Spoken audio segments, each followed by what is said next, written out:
గణిత శాస్త్రానికి మరియు జీవశాస్త్రానికి ఎటువంటి సంబంధం లేదని మనం తరచుగా అపోహపడుతుంటాం. కానీ వాస్తవానికి ఈ రెండు శాస్త్రాలు ఒకదానితో ఒకటి చాలా లోతుగా ముడిపడున్నాయి. అది ఎలాగో ఈ వీడియోలో తెలుసుకుందాం. ఉదాహరణకు నా దగ్గర ఒక సరళ రేఖా ఖండం అంటే లైన్ సెగ్మెంట్ ఉందనుకుందాం. దీనిలో మనం దేన్ని కొలవగలం? మీరు దీని పొడవును అంటే లెంత్ని కొలవగలమని చెప్తారు. అంటే ఇక్కడ మనం ఒక వస్తువు యొక్క పరిమాణాన్ని ఒక నిర్దిష్ట దిశలో కొలుస్తున్నాము. దీనినే మనం కొలతలు లేదా పరిమాణాలు డైమెన్షన్స్ అని అంటాం. సరళంగా చెప్పాలంటే ఒక వస్తువును వివరించడానికి మనకు ఎన్ని కొలతలు అవసరమో దాన్నే ఆ వస్తువు యొక్క పరిమాణం డైమెన్షన్స్ అని అంటాము. ఇక్కడ మనం కేవలం పొడవును మాత్రమే కొలుస్తున్నాం. కాబట్టి దీనిని ఏకమితీయ వస్తువు వన్ డైమెన్షనల్ ఆబ్జెక్ట్ అని పిలుస్తాము. ఇప్పుడు మనం మరికొన్ని రేఖాఖండాలను కలిపి ఒక దీర్ఘచతురస్రం అంటే రెక్టాంగిల్ లాగా అమర్చామని అనుకుందాం. ఈ దీర్ఘచతురస్రం పల్చగా చదునుగా కనిపిస్తుంది కదా. కనుక మనం ఈ దీర్ఘచతురస్రం యొక్క రెండు కొలతలన్నీ కొలవచ్చు. ఒకటి పొడవు లెంత్, రెండవది వెడల్పు బ్రిడ్త్ ఆర్ విడ్త్. ఒక వస్తువును వివరించడానికి మనకు రెండు కొలతలు అవసరమైతే దానిని ద్విమితీయ వస్తువు టూ డైమెన్షనల్ ఆబ్జెక్ట్ అని అంటాం. మనం పుస్తకంలో గీసే చతురస్రాలు, వృత్తాలు, త్రిభుజాలు లేదా కాగితంపై కత్తిరించే ఆకారాలన్నీ ద్విమితీయ వస్తువులకు ఉదాహరణలు.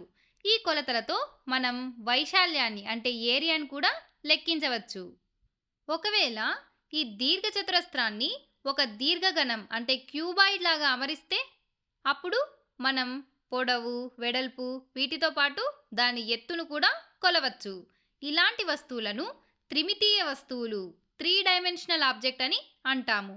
ఇవి అంతరాళంలో అంటే స్పేస్లో కొంత స్థలాన్ని ఆక్రమిస్తాయి. కాబట్టి వీటికి వైశాల్యంతో పాటు ఘనపరిమాణం కూడా ఉంటుంది.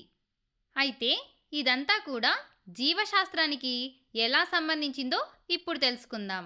కణాలు జీవుల యొక్క ప్రాథమిక ప్రమాణాలని మనకు తెలుసు. మనం కణాల గురించి చదువుకునేటప్పుడు తరచుగా కొన్ని చిత్రాలను చూస్తుంటాం. అవి చాలా బల్లపరుపుగా అంటే ఫ్లాట్గా కనిపిస్తాయి. కానీ మనం ఇంటర్నెట్లో వెతికితే మరికొన్ని చిత్రాలు సగం తెరిచినట్లుగా కనిపిస్తాయి. మనం చూసిన ఈ రెండు రకాల చిత్రాల మధ్య తేడా ఏంటి? మొదటి రకం చిత్రాల్లో కణాలు బల్లపరుపుగా ఉన్నాయి. కానీ రెండో రకం చిత్రాల్లో అవి లోపల ఏదో ఉన్నట్లుగా కనిపిస్తున్నాయి. అంటే కణాలు నిజంగా ఇలాగే ఉంటాయా లేక వాటికి వేరే ఆకారం ఉంటుందా? సాధారణంగా పాఠ్యపుస్తకాల్లో చిత్రాలు టూ డైమెన్షన్లో కనిపిస్తాయి. కానీ వాస్తవానికి కణాలు త్రీ డైమెన్షనల్ నిర్మాణాలు. కణాలు కొంత స్థలాన్ని ఆక్రమిస్తాయి.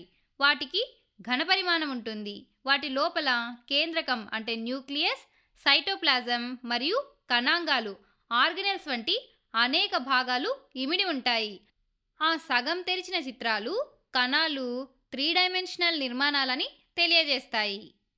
అయితే మనం కణాలను సూక్ష్మదర్శిని కింద చూసినప్పుడు అవి మళ్ళీ టూ డైమెన్షనల్ లాగానే కనిపిస్తాయి. కానీ అది కేవలం టూ డైమెన్షనల్ చిత్రం మాత్రమే కాదు, అది నిజమైన త్రీ డైమెన్షనల్ ఆకారం యొక్క ప్రతిబింబం అంటే ప్రొజెక్షన్. వీటి ఆకారం ఎందుకు ముఖ్యమో కొన్ని ఉదాహరణలతో ఇప్పుడు చూద్దాం. అందుకోసం ఎర్ర రక్త కణాలను తీసుకుందాం. ఎర్ర రక్త కణాల గురించి మనం మాట్లాడేటప్పుడు మనం తరచుగా వీటిని చదునైన డిస్క్లలా గీస్తాం. కానీ వాస్తవానికి అవి ద్విపుటాకార ఆకారాన్ని అంటే బైకాన్కేవ్ షేప్ని కలిగి ఉంటాయి. వీటిని మధ్యలో రంధ్రం లేని చిన్న డోనట్స్ లాగా ఊహించుకోవచ్చు. ఈ ప్రత్యేక ఆకారం ఆక్సిజన్ను మరింత సమర్థవంతంగా రవాణా చేయడానికి సహాయపడుతుంది. అలాగే నాడీ కణాలు పొడవుగా సన్నగా ఉండి చివరన శాఖలను కలిగి ఉంటాయి అంటే బ్రాంచెస్ని కలిగి ఉంటాయి.